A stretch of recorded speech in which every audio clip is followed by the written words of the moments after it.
wir dein Wort hören können. We ask that you come over us and teach us, Wir bitten, dass du jetzt unter uns kommst und uns lehrst. show us the precious things out of the word, Zeige uns die kostbaren Dinge aus deinem Wort and convict our hearts und überführe unsere Herzen, that they will be broken. dass sie aufbrechen. We ask your blessing in Jesus' name. Und wir bitten dich um deinen Segen und wir bitten um all dies in Jesu Namen. Amen. So, Okay. ein paar Notizen hier im Livestream und die werden jetzt auch übersetzt. Okay, first point I want to start is you've got two lines here, right? You've got the line of the 3 decrees and the line of the Millerites. Also, wir haben jetzt hier zwei Linien. Einmal die Linie der 3 Dekrete und die Linie der Milleriten übereinander Okay. gelagert. And they both begin with the time of the end. Und beide fangen mit der Zeit des Endes an. Okay, but okay, question. What happens in 538 at the time of the end? Und was ist 538 zur Zeit des Endes, also 538 vor Christus passiert? Zur Zeit des Endes. Destruction of Babylon. It's the fall of Babylon, right? Das ist der Fall Babylons gewesen. What happens in 1798? Und was ist 1798 passiert? All spiritual. Yes, the deadly wound upon the papacy, right? Das geistliche Babylon ist gefallen, die Todeswunde für das Papsttum. Okay, but what do we understand about that waymark? Aber was verstehen wir über diese Wegmarke? And the beginning. And the beginning. Right? End and beginning, right? Es hat ein Ende und einen Anfang. So, when we bring the time of the end down in our line at the end of the world, is Babylon being destroyed there? Und wenn wir die Zeit des Endes hinabbringen zu unserer Zeit, wird Babylon da zerstört. Depends where you place it. Sorry? Depends which time of the end you are speaking about. I'm talking about when we come down to the time of the end of the world, right? We're not going to get to that part until we've got to this part, right? Also wenn wir zur Zeit des Endes hier am Ende der Welt kommen, wird Babylon dort zerstört. No. No, right? Nein. So we understand that we have the end and the beginning, right? Wir stehen wir an das Ende und den Anfang. So you have 1798 and 538, right? Also wir haben 1798 und 538. So Okay. what is leading up to this? Und was führt dich dort hinab? Susie, what's leading up to this? Also was ist davor? Was kommt davor? And what else? Die 1260 und was noch? Comes two dates there. Und die 70. Okay, the 1260 and the 70 years captivity, right? Also 1260 und die 77 Jahre Servitude, not captivity. Sorry, Servitude, not captivity. 70 years. Servitude. Why? Why is it not captivity? Because captivity ends in 536. Servitude ends there.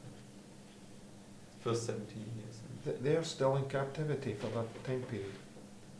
And what I mean is the 70 years of bondage of captivity ends in 536. Right?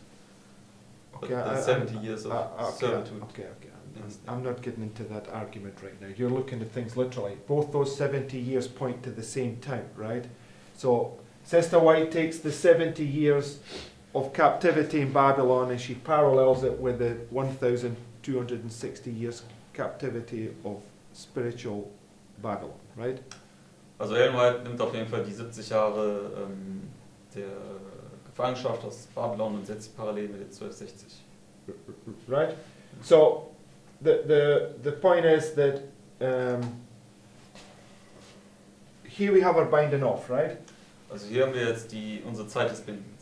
And we'll come to this in a moment, but right here's the time of the end, right? Aber hier haben wir jetzt die Zeit des Endes. So, but this time of the end here is dealing with the beginning going forward, right? Aber das ist jetzt die Zeit des Endes, die mit dem Anfang handelt oder vom Anfang handelt, wo es dann vorwärts geht. So in 1798, what's the beginning going forward here? What would we mark there? Also was fängt 1798 an, was geht da vorwärts?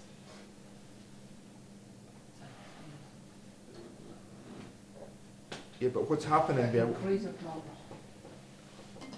Yes, there's an increase in knowledge. But Daniel 11:40, the king of the north is warring against the king of the south, right? Daniel Vers 40, der König des Nordens kämpft gegen den König des Südens. Right, so this is the beginning of Daniel 11 and verse 40, right? Anfang von Daniel 11, Vers 40. And we'll come to that in a moment. So, but when you take the end, right, you got the time of the end right here, right? Aber wenn wir das Ende betrachten, dann haben wir die Zeit des Endes hier an der finalen Untersuchung. Because we know that the Sunday law, right, was prefigured by 538 to 1798, right? Denn wir wissen, dass das Sonntagsgesetz von 538 bis 1798 vorausgestattet wurde. And you need to pay attention to this, right? Because you're going to have to defend this, and this is why I'm doing it. So get your eyes glued here, not elsewhere, right? So Also achtet drauf, denn wir müssen diese Sachen bald verteidigen können. we would agree that the Sunday law time period to the final review, right, represents a period of captivity, right? Wir würden ja darüber einstimmen, dass die Sonntagsgesetzkrise bis zur finalen Untersuchung eine Zeit der Gefangenschaft darstellt. Right? And when you get here, God's people get set free. Und wenn man zum Ende kommt, dann wird Gottes Volk befreit werden. This is where the papacy gets its punishment and Babylon would fall. Das ist auch der Punkt, wo das Papsttum die Bestrafung bekommt und Babylon fällt. Right? Richtig? So, the point is I want to make, you've got the time of the end, Daniel 11:40 at the beginning. Der Punkt, den ich machen möchte, ist, wir haben Daniel 11, Vers 40 hier am Anfang markiert. What marks the beginning for 538? Und was markiert den Beginn von 538? Sunday. Margaret. What marks the beginning for 538? So, Unser. Right. Vor Christus, 538 vor Christus. You mean before Christ now? Yes, this 538 that we're dealing with right here, not something else. Was markiert das Anfangswerk, was da beginnt, 538 vor Christus? You mean in our Bible or in history? No, I'm asking in history because that's what we're dealing with. We're putting things, history on our line, right? So in 1798 it marks Daniel 11:40, right? So what marks the beginning in 538? Also in 1798 markiert es ja Daniel 11, Vers 40. Und was ist mit 538 vor Christus? Was fängt dort an? Have we even thought about it? Haben wir da überhaupt schon mal drüber nachgedacht? Yes. Okay, so what's the answer? I don't know if it's the right answer, but I would think the three decrees. Well, yes, the three decrees Also go ich forward weiß, there. That's not. nicht, ob das jetzt die richtige Antwort ist, aber es Okay. markiert, wo die 3 Dekrete jetzt weit vorwärts gehen würden. Sorry. The war between also the two beasts, which would be also north and south. Okay, that's a vision that he's given there, but that's another thought. He's on the right line. Cyrus, who's the first decree? Cyrus, right? Was ist das erste Dekret? Das ist das Dekret von Kyros. When Cyrus surrounded Babylon, what was it to God's people? Wenn Kyros Babylon umlagerte, was war das für Gottes Volk? It was a sign, right? Das war ein Zeichen. And the birth of Christ was also what? Und die Geburt von Jesus war auch was? A sign, Ein right? Zeichen. So what I would suggest right here is the sign that you're looking for is Cyrus surrounding Babylon, right? Also das Zeichen, was du hier schauen musst, ist, dass Kyros Babylon umlagert. One event, two different points that you need to take out of it, right? Ein Ereignis und 2 verschiedene Punkte, die du daraus entnehmen musst. Destruction of Babylon's at the end, but the surrounding of Babylon is marking a sign to teach you that this is the point that you're looking for, right? Die Zerstörung Babylons ist das Ende dort, aber das Umlagern ist das Zeichen, was du sehen musst zuvor. Right, so all I'm going to do is I'm going to put Cyrus here. Ich möchte jetzt hier Kyros hinsetzen. Now, that's real important that we understand that. Right. Und es ist sehr wichtig, dass wir das verstehen. You see when we go to the notes, right? So Und das werden wir gleich sehen, wenn wir zu unseren Notizen kommen. so you got Cyrus at the beginning, and you also have Cyrus here destroying Babylon at the end, right? Also wir haben Kyros am Anfang, der jetzt umlagert, und dann haben wir Kyros am Ende, der jetzt Babylon zerstört. Okay, the question is, who's Cyrus? Die Frage ist jetzt, wer ist Kyros?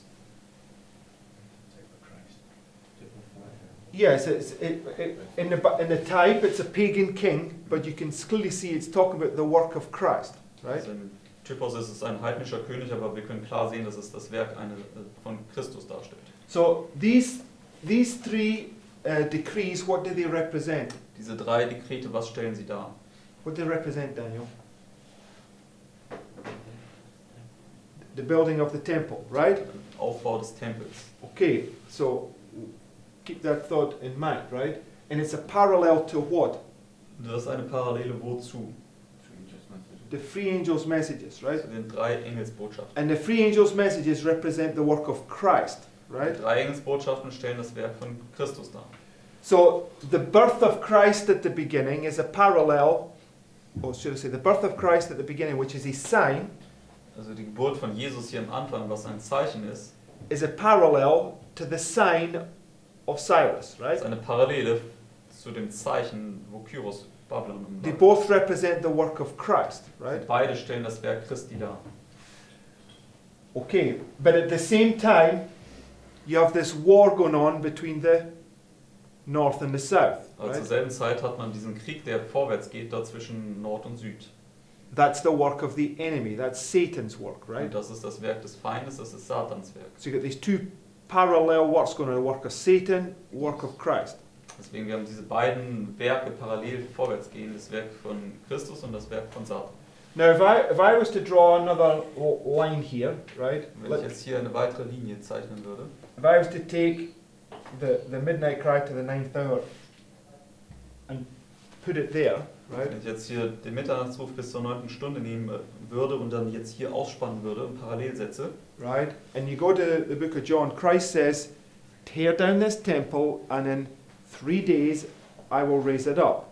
und wir dann zum Buch Johannes gehen, da sagt hier Jesus, reißt diesen Tempel nieder und in 3 Tagen werde ich ihn wieder aufrichten. Right? It's marking the destruction of the temple to the rebuilding of the temple. Und markiert die Zeit von der Zerstörung des Tempels hin zum Wiederaufbau des Tempels. In those 3 days that he's building it up is a parallel to the work of the three angels' messages, right? Und diese 3 Tage, wo der Tempel wieder aufgebaut ist, ist auch eine Parallele zu diesen 3 Engelsbotschaften. Or a work of a parallel to Cyrus, Darius and Artaxerxes. Oder ein Parallelwerk zu Kyros, Darius und Artaxerxes. Okay? So the point I'm trying to make is that this is just a type of the work that Christ is going to do in rebuilding us, right? Right? Also das ist jetzt, was ich sagen möchte, ist, diese Darstellung dort oben ist einfach nur ein Typus für das Werk, was Jesus tun wird, um uns wieder aufzubauen, unseren Tempel. And Christ begins his public ministry with the cleansing of the temple, right? Und Christus fängt ja seinen öffentlichen Dienst mit der Reinigung des Tempels an. Which Sister White parallels the message of Revelation 18, 1 to 3. Und Ellen White setzt die Tempelreinigung parallel mit Offenbarung 18, Vers 1 bis 3. What is that message? Was ist das für eine Botschaft? Philip, what's this message right here? Was ist das für eine Botschaft? No, what is it? What does it say? Was sagt es? Babylon is fallen, right? Babylon ist gefallen. Right? Confirming to us about this point right here, right? Und das bestätigt dann diesen Punkt hier. But we know that Babylon is not literally falling there, right? Weil wir wissen, dass Babylon dort noch nicht buchstäblich gefallen ist. This is marking a spiritual fall, Es right? markiert hier einen geistlichen Fall.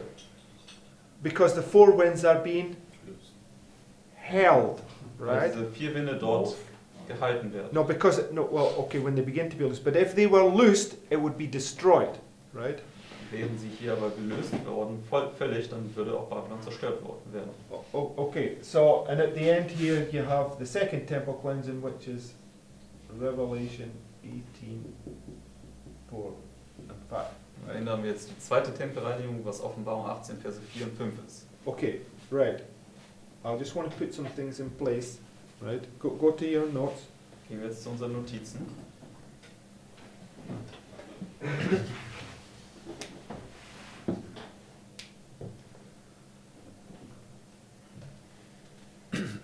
It says, we are living in the time of the end. Thrones and churches have united to oppose God's purposes. The association of man with man, which God designed should be a means of strengthening goodness and happiness, is used as a means of strengthening evil and of developing tendencies to rebellion. Men have assumed despotic power, and human laws have been put in the place of the law of God. So what's it pointed to, the time of the end? Was sagt es hier? Was findet zur Zeit des Endes statt? Right, the point where church and state comes together, right? Und wo Kirche und Staat zusammenkommen. So Sonntagsgesetz. Also. these two lines, right? These two lines of the three decrees and the Millerite history. Also diese beiden Linien, der 3 Dekrete jeweils und der Miller-Geschichte. They begin with the time of the end, and they take you to the closed door, Beginn mit der Zeit des Endes und bringen dich hinab zur geschlossenen Tür, where Babylon's destroyed, wo right? Babylon zerstört wird. Okay, and it is just a type that's parallel in the time of the end to the closed door, right? Das ist nur ein Typus, der parallel steht für die Zeit des Endes bis zur geschlossenen Tür. The Sunday law crisis, Die Sonntagsgesetzkrise. right? Okay, so go to next quote. Nächstes Zitat. We just confirm that Babylon is fallen is the Sunday law crisis, which is the time of the end. Wir wollen einfach nur hier bestätigen, dass wenn es heißt, Babylon ist gefallen, ist die Sonntagsgesetzkrise markiert, was dann noch die Zeit des Endes ist. Okay. The prophet says, I saw another angel come down from heaven, having great power, and the earth was light with his glory. That's this angel, right? Also das ist jetzt hier dieser Engel aus Offenbarung 18. And he cried mightily with a strong voice, saying, Babylon, the great, is fallen, is fallen. And I heard another voice from heaven, saying, Come out of her, my people, that ye be not partakers of our sins, that ye receive not of our plagues. For our sins have reached unto heaven, and God hath remembered her iniquities. When do our sins reach unto heaven? When the law of God is finally made void by legislation, then the extremity of God's people is his opportunity to show who's the governor of heaven and earth. As a satanic power is stirring up the elements from beneath, God will send light and power to his people, that the message of truth may be proclaimed to all the world. So, it says here, a satanic power is stirring up the elements from beneath. But what is he talking about? Steht hier, dass eine satanische Macht die Elemente von unten aufwirbelt. Und worüber spricht sie hier? What's the elements that have been stirred up? What does it say? Was sind hier diese Elemente, die aufgewühlt werden? It doesn't mention the four winds there. It's what event is taking place there? Welches Ereignis wird hier beschrieben? Was findet hier statt? Why is that so difficult? What is this quote talking about? Worüber spricht das? The Sunday law, that's the event that's taking place, right? Das Sonntagsgesetz, das ist das Ereignis, was hier stattfindet. So when the Sunday laws take place, what's marked, Babylon is fallen, Satan is stirring up the elements from beneath, right? Also wenn das Sonntagsgesetz erlassen wird, ist markiert, Babylon ist gefallen und dann wird Satan die Elemente von unten aufwühlen. Right? Richtig? Okay, and so we just read that the Sunday law is the time of the end, right? Deswegen, das Sonntagsgesetz ist die Zeit des Endes. Babylon is fallen. Babylon fällt hier. Okay, marking this point. So Satan is also working the same time as Christ is working, right? Deswegen Satan wirkt zur selben Zeit, wo auch Jesus wirkt. So when Satan is working, stirring up the elements from beneath, the Lord sends light and power to his people, right? Also wenn Satan die Elemente von unten aufwirbelt, dann sendet Gott zur selben Zeit Licht und Kraft zu seinem Volk. Okay, now go to this next quote Gehen wir zum nächsten Zitat. from 1 Thessalonians. aus dem ersten Band der Zeugnisse. I was shown the inhabitants of the earth in the utmost confusion. War, bloodshed, privation, want, famine, and pestilence were abroad in the land. As these things surrounded God's people, they began to press together and cast aside their little difficulties. Self-dignity no longer controlled them. Deep humility took its place. Suffering, perplexity, and privation caused reason to resume its throne. And the passionate and unreasonable man became sane and acted with discretion and wisdom. My attention was then called from the scene. There seemed to be a little time of peace. Once more the inhabitants of the earth were presented before me, and again everything was in the utmost confusion. Strife, war, and bloodshed, with famine and pestilence raged everywhere. Other nations were engaged in this war and confusion. War caused famine, want and bloodshed caused pestilence, and then men's hearts failed them for fear and looking after those things which are coming on the earth. So, this quote, what's it talking about just in general, or where would we find these two times of trouble in the Bible? Also, wo würden wir diese zwei Zeiten der Trübsal in der Bibel finden, die dieses Zitat hier beschreibt? Matthew 24, Luke 21, Mark 13. Matthäus 24, Lukas 21 oder Markus 13. So, it's talking about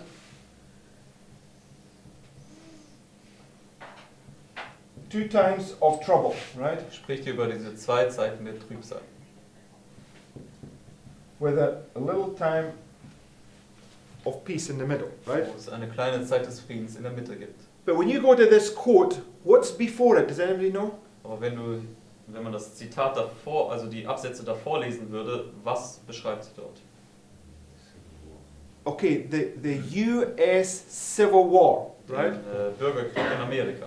That's what she's all talking about. She's going right, talking all about the US Civil War, which is a war between the North and the South, right? Also in dem kompletten Kapitel davor, also da spricht sie die ganze Zeit, in den ganzen Absätzen davor, da spricht sie die ganze Zeit über den Bürgerkrieg, was ein Krieg zwischen Nord und Süd war. And then she comes to this, she just throws this in there, right? Und dann am Ende des Artikels sagt sie hier diese Aussage.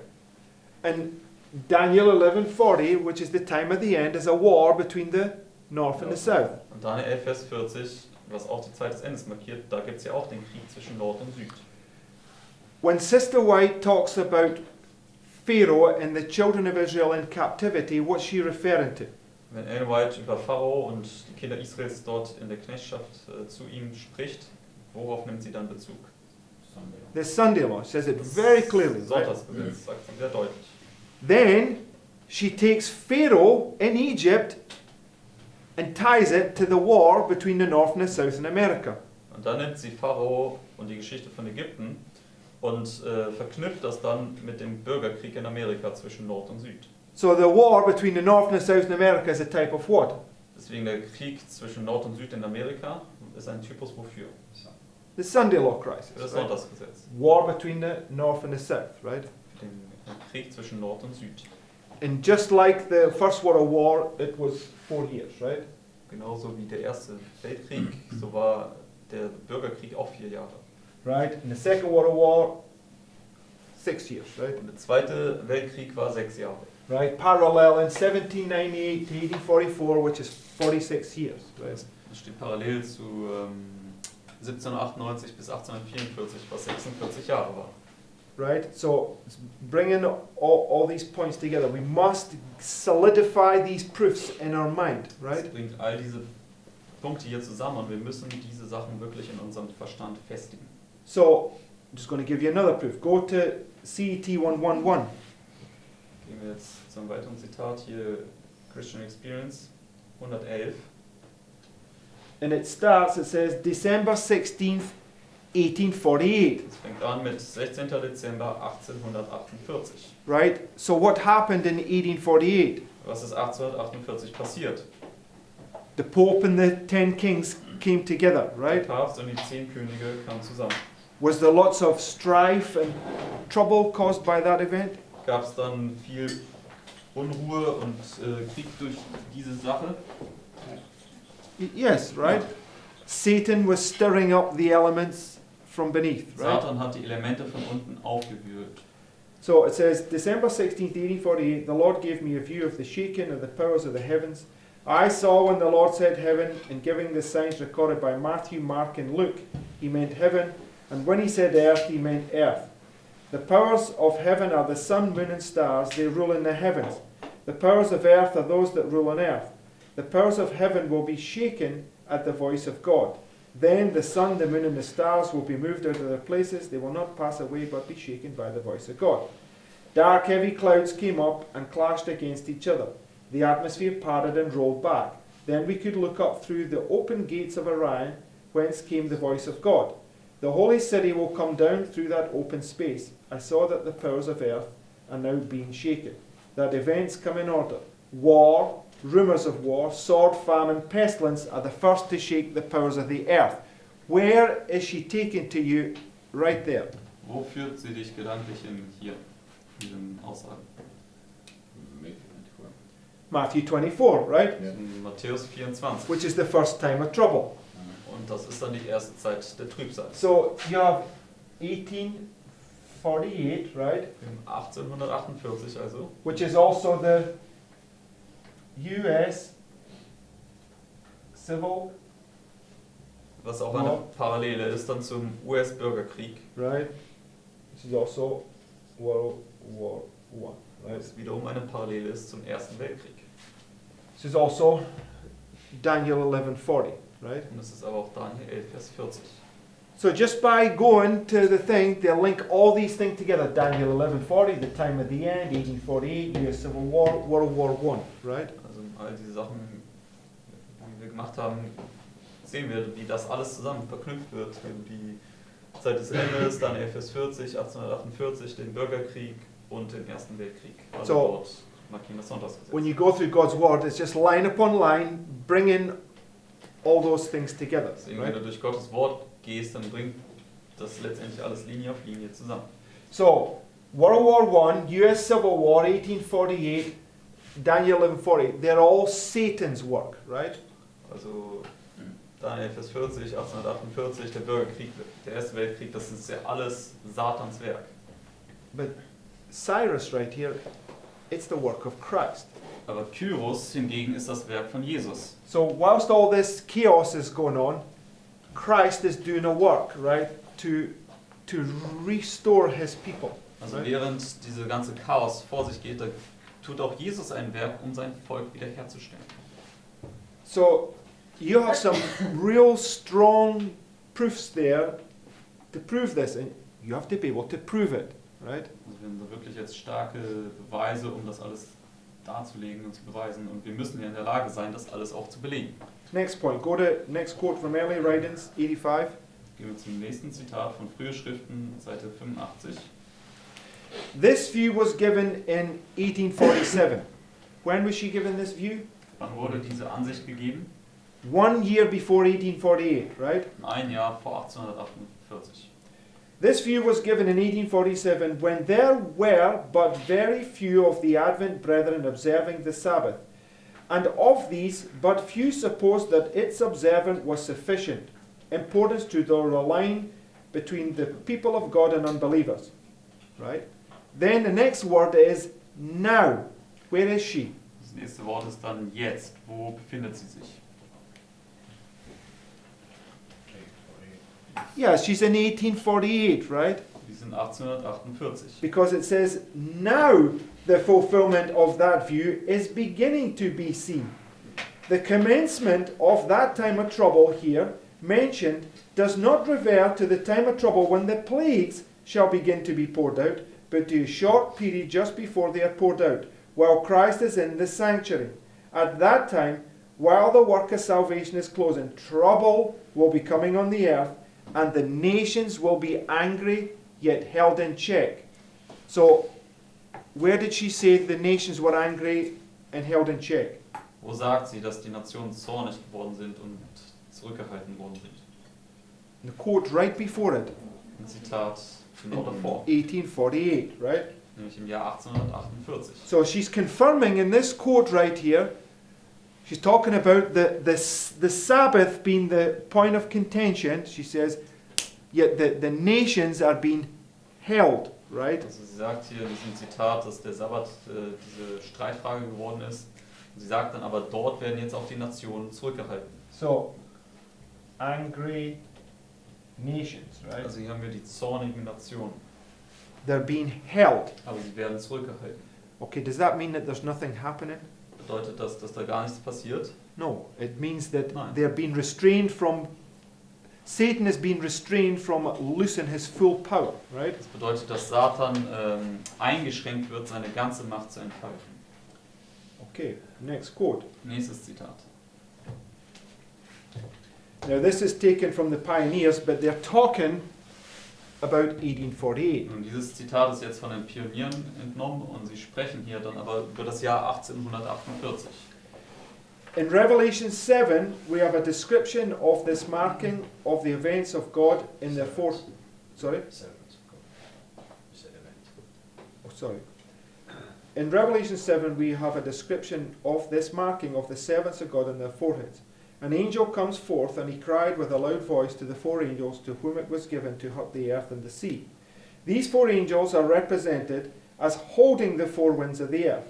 These winds began to blow in the revolution of 1848. What did the winds begin to do? Also was haben die Winde angefangen zu tun 1848? They began to blow, right? Sie haben angefangen zu wehen. But the angels of God have restrained them, and are still restraining them, that the work of sealing his servants may be accomplished. The seal of the living God, or the sign of his royalty, is contained in the fourth commandment of the 10. Those 10 commandments began to be enforced upon the people under the third angel's message. Near the time of the restraining of the four winds, we understand the Laodicean period began about 1848, and the third angel's message which develops. Right, so when you bring Sister White and the pioneer history together, they're in perfect agreement that 1848 was typifying the Sunday law Christ. Also wenn du die Pioniere und Ellen White zusammennimmst, da sieht man, dass sie in völliger Übereinstimmung sind, dass 1848 die Sonntagsgesetzkrise vorausschattet. Okay, let's read this quote from Sister White about the sealing. Nun lass uns jetzt das nächste Zitat hier von Ellen White lesen über die Versiegelung. And she quotes Revelation 7 and verse 2. Und sie zitiert dann Offenbarung 7, Vers 2. Just as soon as the people of God are sealed in their foreheads, it's not any seal or mark that can be seen, but a settling into the truth both intellectually and spiritually, so that they cannot be moved. Just as soon as God's people are sealed and prepared for the shaking, it will come. Right, so where's the shaking on our line? Wo ist die Erschütterung auf unserer Linie?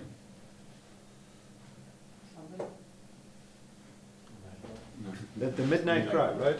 Mitternacht. This is the shaking that it's referring to right there. Das Right? ist diese Erschütterung, auf die es sich hier bezieht. Okay. So the sealing, which begins right here, the sealing message goes forth, right? Also diese Versiegelungsbotschaft, die fängt ja hier an. Also die Versiegelung startet hier. It's a settling into the truth intellectually and spiritually that they cannot be moved right here, right? Das ist dann ein gegründet werden, sowohl intellektuell als auch geistlich in der Wahrheit, sodass du dann da nicht mehr bewegt werden kannst. Just as soon as God's people are sealed and prepared for the shaking, it will come. Also sobald Gottes Volk vorbereitet ist für die Erschütterung, dann wird sie auch kommen. What's the seal? Was ist das Siegel? What's it parallel to? Wozu ist das eine Parallele? What must you have right here? Was musst du hier haben? The wedding garment, right? Das Hochzeitsgewand. We read that the wedding garment is a parallel to the blood on the doorposts, Wir haben right? gesehen, dass das Hochzeitsgewand eine Parallele zu dem Blut an den Türpfosten ist. And the blood on the doorpost is the seal of God, Das right? Blut an den Türpfosten ist das Siegel Gottes. Right? So you're to settle into the truth intellectually and spiritually, so that right here at the Passover, the blood is on the doorpost, right? Ich muss jetzt hier in der Zeit intellektuell als auch geistlich in der Wahrheit gegründet werden, sodass du dann hier das Blut an den Türpfosten haben Why do you need the blood on the doorpost there? Warum brauchst du da dieses Blut? Who's coming for you? Wer kommt dort für dich? The destroyer, right? Der Zerstörer. That's why it says that there's no time when that little time of peace comes. You've got to flee because the destroyer is hot on your heels, right? Deswegen sagt es ja, wenn du in diese kleine Zeit des Friedens kommst, da gibt es keine Zeit, die du verschwenden darfst. Du musst fliehen in diese Zufluchtsstadt, denn der Zerstörer ist hinter dir her. If you don't have the wedding garment on right there, destroyer's going to destroy you, right? Wenn du das Hochzeitsgewand dort nicht anhast, dann wird der Zerstörer kommen und dich dort zerstören. Everything that can be shaken out will be shaken out. Alles, was ausgesichtet werden kann, wird dort ausgesichtet werden. So it says, just as soon as God's people are sealed and prepared for the shaking, it will come. Indeed, it has begun already. Where has it begun already? Wo hat es bereits schon angefangen? At the Sunday law, right? Am Sonntagsgesetz. So this is the shaking that it's your final test, right? But this is also the shaking, the beginning of the test, right? Also das ist diese Erschütterung, der finale Test, aber das beginnt ja schon hier in einem gewissen Maß. So how many shakings is there? Also wie viele Erschütterungen gibt es da? 2. Right? 2. How many times of trouble is there? Wie viele Zeiten der Trübsal gibt es? 2. Auch 2. But all the prophets are speaking about this one. This is where everybody, you can get through this all day long, but if you don't get through this one, you're not getting into heaven, right? Also die ganzen Propheten, sie sprechen hauptsächlich immer über diese zweite Zeit der Trübsal oder Erschütterung, denn du kannst durch das erste hindurchkommen, aber wenn du das zweite nicht bestehst, dann kommst du nicht in den Himmel. What did she call this? Was nennt sie das hier? The shaking of the angry nations, Die right? Erschütterung der zornigen Nation. Right? We just read it. CET 111, right? The bottom line, it says, but it is the shaking of the angry nations, right? Also CET 111, im letzten Satz sagt sie, es ist die Erschütterung der zornigen Nation. So when the angry nations begin to be shaken, the sealing message goes forward to prepare you for this shaking, right? Also wenn die zornigen Nationen erschüttert werden, dann geht die Versiegelungsbotschaft vorwärts, um dich vorzubereiten für diese Erschütterung. If you don't have the wedding garment on, if you don't gather the oil in this time period, you're going to fall, right? Wenn du das Hochzeitsgewand nicht anhast und das Öl nicht sammelst in dieser Zeit, dann wirst du dort fallen. Okay. So, next quote from 15 MR. Nächstes Zitat von 15 MR. The Lord has shown me clearly that the image of the beast will be formed before probation closes. What is the image of the beast? What's the image of the beast, Lucia? Was ist das Bild des Tieres? Okay, it's church and state coming together, Das right? ist Kirche und Staat, wie sie zusammenkommen. It's a mirror image of what the papacy was doing, right? Das ist einfach nur ein Abbild von dem, was das Papsttum getan hat. And where would we mark that as beginning? Und wo würden wir das hinsetzen? Wo fängt das an? Sunday law, right? Am Sonntagsgesetz. So this is the image of the beast, right? Also das ist das Bild des Tieres hier. So it says that the Lord has shown me clearly that the image of the beast will be formed before probation closes, for it is to be the great test for the people of God by which their eternal destiny will be decided. In Revelation 13, this subject is plainly presented. And it marks verses 11 to 17. Also im zweiten Absatz sagt sie in Offenbarung 13, ist dieses Thema klar dargelegt und dann zitiert sie Offenbarung 13, Verse 11 bis 17. Okay, Daniela, what does it say in Revelation 13 and verse 11? Was sagt es in Offenbarung 13, Vers 11? 13 oder 13. 13, 11. Offenbarung 13, Vers 11. Just, you can just summarize it from your, what does it say? Was sagt es da? Talks Du about kannst es auch in eigenen Worten einfach so 2 sagen. points in time, right? Es spricht da über 2 Zeitpunkte. 1798 to the Sunday law, right? 1798 bis hin zum Sonntagsgesetz. Okay, the beast comes out of the earth in 1798, Das Tier kommt ja in 1798 aus der Erde auf. looks like a lamb, Sieht wie ein Lamm aus. but then when it gets to here, what's it going to do? Aber wenn es dann hierhin kommt, was wird es machen? It's going to speak like a dragon. Es wird wie ein Drache sprechen. Okay, so which, according to Spalding McGann 1.4, which beast speaks like a dragon? Und gemäß Spalding McGann 1.4, welches Tier spricht wie ein Drache? The two-horned power, the Protestants, right? Die zweihörnige Macht, die USA, die So the image of the beast is the United States making the Sunday law, right? Das Bild des Tieres ist also die USA, wie sie das Sonntagsgesetz machen. It says this is the test that the people of God must have before they are sealed, right? Und das ist der Test, den das Volk Gottes haben muss, bevor sie versiegelt werden. All who prove their loyalty to God by observing His law and refusing to accept His spurious Sabbath will rank under the banner of the Lord Jehovah and will receive the seal of the living God. Those who yield the truth of heavenly origin and accept Sunday Sabbath will receive the mark of the beast. So, you have a birth at the beginning and then you have a birth at the end, right? Also das ist eine Geburt am Anfang und eine Geburt am Ende. So, the wedding garment is the birth, right? Das Hochzeitsgewand ist die Geburt. Right? Richtig? The sealing is a process, right? So you, in some sense, you're sealed here because you're settled into the truth intellectually and spiritually, but you don't receive the seal for eternity until you pass this test, right? Also man kriegt hier am Anfang dieses Siegel in dem Sinne, wo du geistlich und intellektuell und geistlich in der Wahrheit verankert bist, aber du erhältst dann das Siegel für alle Ewigkeit erst am Ende, wenn du durch den Test gegangen bist. It was in Mark and Joshua, right? Take away the filthy garments and give him this robe, right? Und das the ist marking. auch in Josua markiert, wo es steht, nimm diese schmutzigen Kleider hinweg und gib ihnen diesen Kleiderwechsel. Okay, next quote. Nächstes Zitat. Everything in the world is in an unsettled state. The nations are angry. So where are we? Wo sind wir hier? The Sunday law, right? Die Nationen sind zornig, also am Sonntagsgesetz. And great preparations for war are being made. Right? So at the Sunday law, what's being made? Also was wird hier im Sonntagsgesetz gemacht?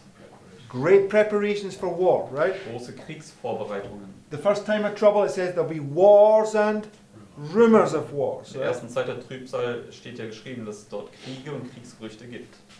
Nation is plotting against nation and kingdom against kingdom. The great day of God is hasting greatly, but although the nations are mustering their forces for war and bloodshed, the command to the angel is still in force that they hold the four winds until the servants of God are sealed in their forehead. Right? So although they're going to be doing all these things here, Christ is in control and He holds those winds. Right? Also auch wenn sie hier diese ganzen Dinge tun, also die Nation, ist Christus immer noch in Kontrolle und er hält dort diese vier Winde. Next quote. Nächstes Zitat. The history which the great I Am has marked out in His word, uniting link after link in the prophetic chain, from eternity in the past to eternity in the future, tells us where we are today in the procession of ages and what may be expected in the time to come. So that statement there, what's it telling us about the Bible? Diese Aussagen hier, was sagt sie uns in der Bibel? Study the Bible,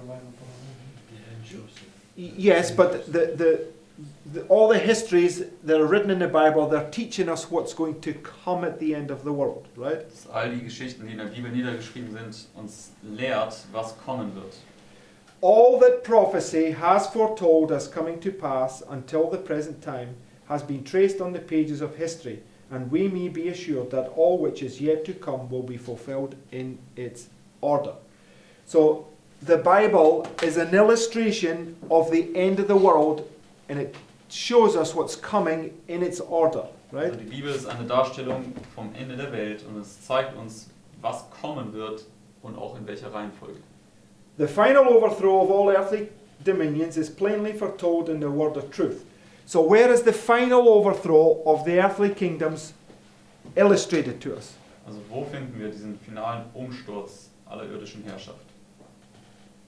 Where? Wo ist das illustriert für uns? No, where is it illustrated to us? Wo wird das für uns dargestellt? In the Bible, In right? der Bibel steht hier. Because God is a God of prophecy. He's teaching us what is coming by what has already been, right? Und Gott ist ein Gott der Prophetie und er lehrt uns, was kommen wird durch das, was bereits gewesen ist. Okay, so all the instructions for what's coming on this earth is right in here, right? Deswegen alle Anweisungen, was über die Erde kommen wird, finden wir hier in der Bibel. Right? Richtig? So we don't have to fear anything, right? Deswegen wir müssen uns vor nichts fürchten. Christ says, fear not. Jesus sagt ja, fürchte dich nicht. He's right there, right? Denn er ist genau hier, ist Kyros. So when Satan begins to do all that work, you shouldn't be looking at this, you should be looking at this. Deswegen, wenn Satan hier am Sonntagsgesetz sein Werk anfängt, dann solltest du nicht so sehr auf das schauen, was Satan tut, sondern auf das, was Jesus für dich tun möchte. Right? Okay, so it says, next paragraph. Nächster Absatz. The final overthrow of all earthly dominions is plainly foretold in the word of truth. In the prophecy uttered when sentence from God was pronounced upon the last king of Israel is given the message.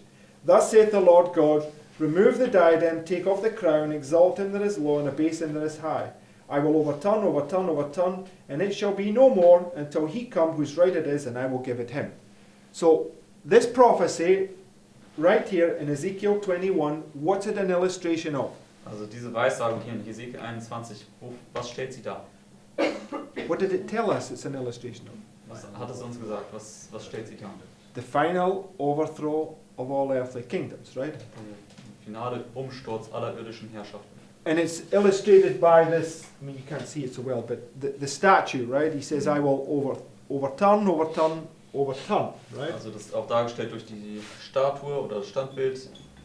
Gott sagt ja, ich werde umstürzen und umstürzen. So, Medo-Persia, Greece, and Rome, right? You've got 1, 2, 3, 4, right? 1, 2, 3, 4. And he says he will overturn, Er sagt, ich werde umstürzen, overturn, umstürzen, right? umstürzen. Until he comes whose right it is, Bis right? der kommt, dessen Anrecht es ist, diese Krone zu bekommen. So in history, where did Christ come the first time? In der Geschichte, wo kam Jesus das erste Mal? During the fourth kingdom, right? Während des 4. Königreichs. So it's teaching us, where is Christ going to come? Deswegen, es lehrt uns, wo wird Jesus dann wiederkommen. In this time period, in the fourth, right? In dieser Zeit, unter dem 4. Reich. Okay? Real simple to see, right? Sehr einfach zu erkennen. Now in the next paragraph, Im nächsten Absatz she says that time is at hand. sagt sie, diese Zeit ist nah. The time where this is going to take place, overturn, right? Die Zeit, wo das jetzt hier stattfindet, umstürzen. Today the signs of the times declare that we are standing on the threshold of great and solemn events. Everything in the world is in agitation. What's happening in the world? Also was passiert hier in der Welt? Everything is in agitation, right? Alles ist in Aufruhr. Before our eyes is fulfilling the Saviour's prophecy of the events to precede his coming. Ye shall hear wars and rumours of wars. Nation shall rise against nation and kingdom against kingdom. Where is it taking us to? Wohin bringt uns das jetzt? Hier, Where is it taking us to, was Susie? zitiert sie hier? To the Sunday law, right? Das bringt uns hier zum Sonntagsgesetz. So what is this statue an illustration of? Also was stellt diese Statue dar? An illustration of the Sunday Das law, ist eine right? Darstellung vom Sonntagsgesetz, von der Sonntagsgesetzkrise. Says it very clearly, right? Sagt es das hier sehr deutlich. The present is a time of overwhelming interest to all living, rulers and statesmen, men who occupy positions of trust and authority.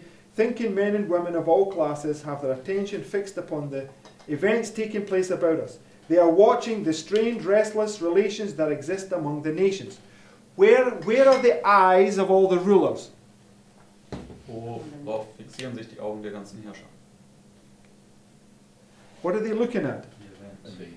They're looking at all the chaos and confusion that's going on around them, right? Sie betrachten das ganze Chaos und diese Verwirrung, die um sie herum geschieht. Where should we be looking? Aber worauf sollten wir an sich schauen? At Christ, right? Auf Christus. But they don't know him, right? Aber sie kennen ihn nicht. So God is raising up a people right here to represent him. Right? Deswegen, Gott richtet folglich ein Volk hier auf, um ihn letztendlich zu repräsentieren. To draw their eyes away from Satan to himself, right? Damit ihre Augen weg von Satan gezogen werden können, hin zu Christus. They observe the intensity that has taken possession of every earthly element, and they recognize that something great and decisive is about to take place, that the world is on the verge of a stupendous crisis. Angels are now restraining the winds of strife. 4 winds have been held. Also die Engel zügeln jetzt hier diese Winde des Streites, die 4 Winde werden hier gehalten. Angels are now restraining the winds of strife, that they may not blow until the world shall be warned of its coming doom. How's it going to be warned? Und wie wird die Welt gewarnt werden? By this little group of people that receive the light right here, right? Durch diese kleine Gruppe von Leuten, die hier dieses Licht erhält. Angels are now restraining the winds of strife, that they may not blow until the world shall be warned of its coming doom. But a storm is gathering, ready to burst upon the earth, and when God shall bid his angels loose the winds, there will be such a scene of strife as no pen can picture. Right? So, when we take this,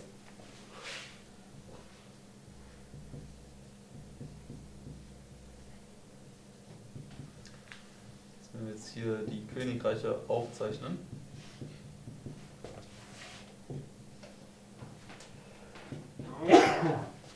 it's all about the fourth, right? geht es letztendlich immer um dieses 4. Reich. Right? This kingdom that's marked by these 2 horns, right? These 2 little horns, pagan and papal. Dieses Königreich, was durch diese 2 kleinen Hörner dargestellt wird. Heidnische Phase und päpstliche Phase. Okay, now we know, right, that if you parallel this line, you have the Sunday law to the close of probation, right, where you have the 7 last plagues poured out, right? Wir wissen, dass wenn wir jetzt die letzte Reformlinie parallel setzen würden, hätten wir das Sonntagsgesetz bis zum Ende der Gnadenzeit für die Menschheit, gefolgt von den 7 letzten Plagen. Okay, so when we were back here, when we were talking about Pharaoh, right?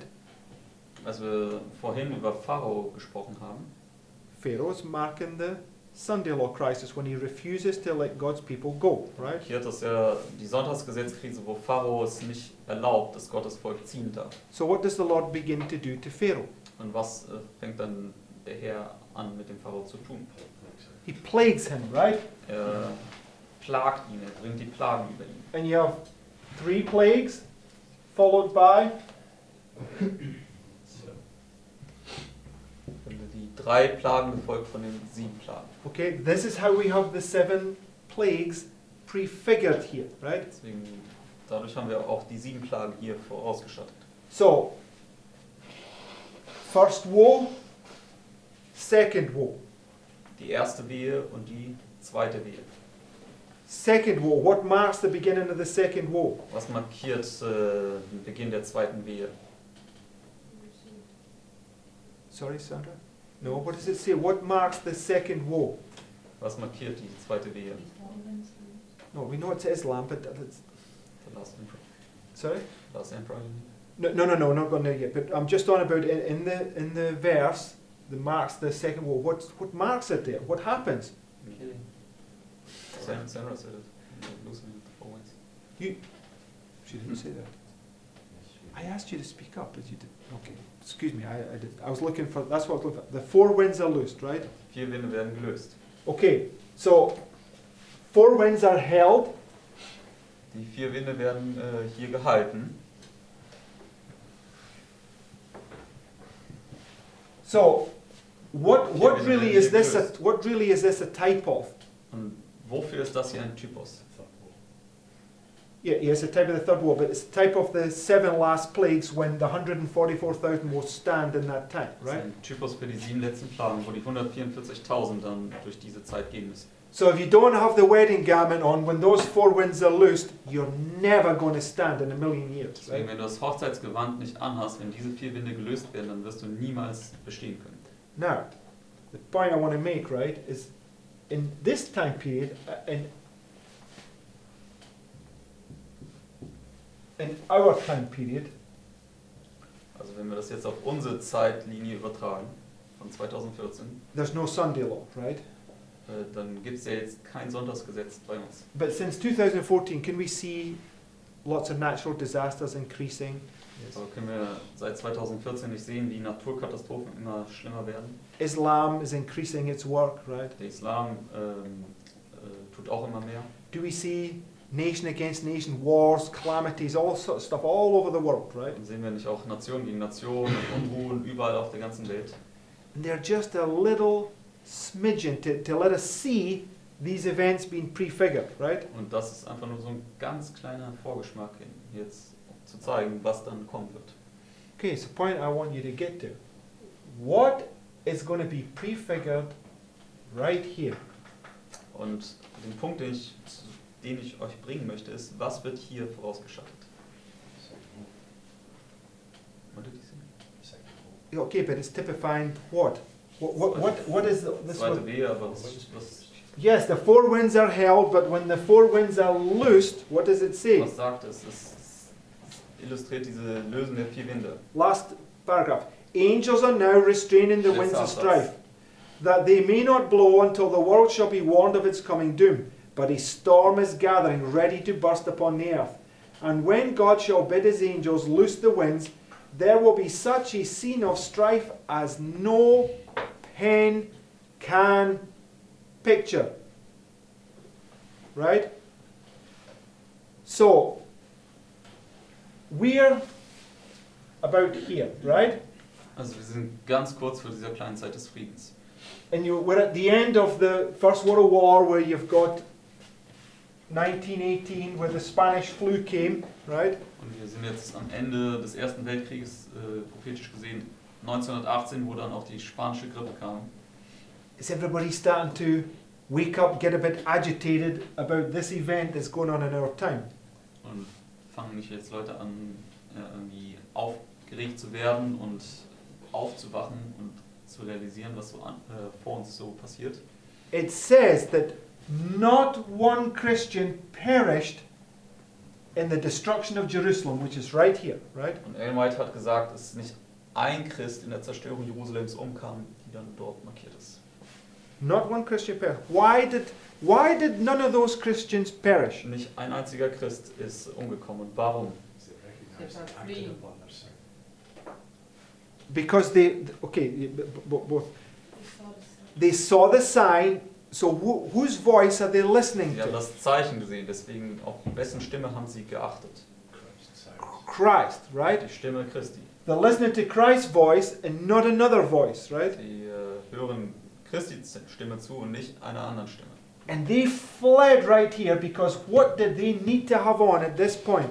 Und dann sind sie geflohen, denn was mussten sie dann zu diesem Zeitpunkt tragen? Their wedding garment, right? Das Hochzeitsgewand. Because if you don't flee to Christ right here and allow him to wash your feet, right? There's no trying to flee at this point, right? It's over. Also wenn du zu diesem Zeitpunkt dann nicht fliehst und zu Christus kommst, damit er deine Füße waschen kann und du das Hochzeitsgewand anhast, dann gibt es da keine zweite Möglichkeit. Da kannst du nicht mehr fliehen. Okay, last point that I want to make, right? Letzten Punkt, den ich noch machen möchte. So, go to Daniel 11. Gehen wir zu Daniel 11. Now, in Daniel 7, Daniel 7. what did Daniel see when he had his vision? Was sah Daniel dort, als er seine Vision hatte? He saw those four beasts coming up out of the sea, right? Er hat diese vier Tiere aus dem Meer aufsteigen sehen. Right? And it was these kingdoms he saw, right? Just in animal form. Babylon, Medo-Persia, Greece and Rome, Und es right? waren diese vier Reiche, die er gesehen hat, einfach nur dargestellt als Tiere. But what was happening to the sea in Daniel 7? Aber was ist mit dem Meer in Daniel 7 passiert? What was happening to the sea in Daniel 7? Was Go on, mit dem Meer Susi. passiert in Daniel 7? What was happening to the sea in Daniel 7? Margaret?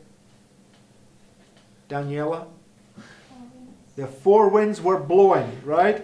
Die vier Winde haben auf das Meer geweht. So the four winds began to blow, but the Lord holds them, right? And Babylon, Medo-Persia, Greece and Rome is coming up out of the sea, right? Also die vier Winde fangen an zu wehen, aber der Herr hält sie noch zurück. Und Babylon, Medo-Persien, Griechenland und Rom kommt jetzt aus dem Meer hervor. And it says that these 4 great beasts are what? Und er sagt dann, dass diese 4 großen Tiere was sind? They're 4 kings, Sie sind 4 Könige. right? 4 kings, right? 4 Könige. So, what does Sister White say the sea being troubled represents? Und was sagt Ellen White? Was stellt es dar, wenn das Meer beunruhigt ist oder aufgewühlt ist? English is being trouble. Conquest, revolutions, strife, right? Sie sagt, es ist Streit, Eroberungen und Revolutionen.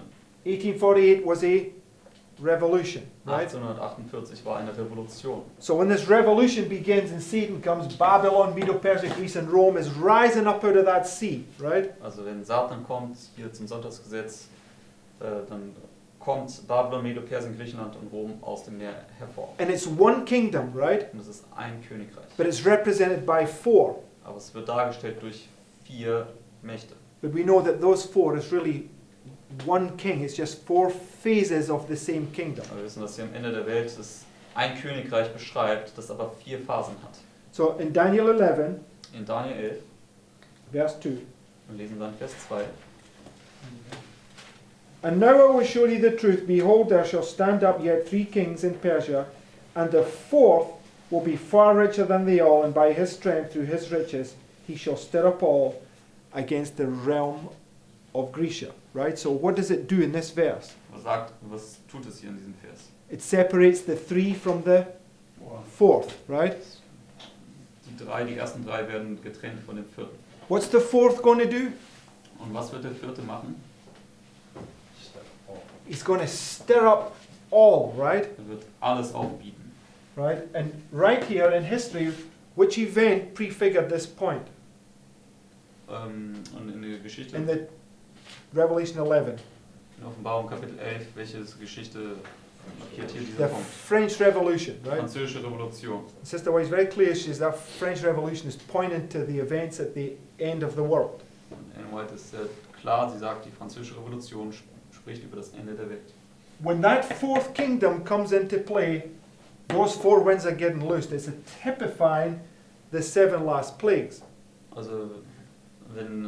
Okay, repeat the first part. It says when that 4th kingdom comes into play right there, Also, wenn da dieses 4. Königreich hier jetzt aufkommt, 4 winds get loose, dann werden die 4 Winde gelöst typifying the 7 last und plagues. das schattet die 7 letzten Plagen voraus. And you need to have on the wedding garment because you need to represent Christ, or else you're not getting through it. Und du musst das Hochzeitsgewand anhaben, du musst Christus repräsentieren, ansonsten wirst du nicht dahin durchkommen. Okay. So, okay, I will stop at that point. There's other things that I wanted to go on, but we can do them tomorrow. Okay, ich werde jetzt hier abschließen mit diesem Punkt und ich will noch weitere Punkte mit euch durchgehen, aber das können wir morgen fortsetzen. But the point that I want us to get from this is that just because we're in the type doesn't mean that this is not going to be terrible, what comes right here. Ein Punkt, den ich machen möchte, ist, dass nur weil wir jetzt in diesem Typus sind, heißt das noch lange nicht, dass das nicht schrecklich werden wird, was dann jetzt über uns kommt. We can already see what this little period right here is doing Können for wir us, bereits right? sehen, was hier in dieser kleinen Zeit momentan vor unseren Augen schon bereits passiert. When we get here, right, too late to start thinking about it, right? Und wenn wir dorthin kommen, dann wird es zu spät sein, noch darüber nachzudenken. Okay, let's close with prayer. Lass uns mit einem Gebet abschließen. Dear Heavenly Father, we thank you for this morning study. Lieber himmlischer Vater, wir danken dir für dieses Morgenstudium. We thank you that you have given us another day, Wir danken dir, dass du uns einen weiteren Tag gegeben hast. and please be with us on this day and help us to act according to your word. Und bitte sei mit uns diesen Tag und hilf uns gemäß deines Wortes auch zu handeln. And please help us to be a blessing for each other and be also with our brothers and sisters wherever they are. Und bitte hilf, dass wir einander zum Segen sind und sei auch mit unseren Geschwistern, wo immer sie auch sein mögen. Ask them in Jesus' name. Wir bitten und danken in Jesu Namen.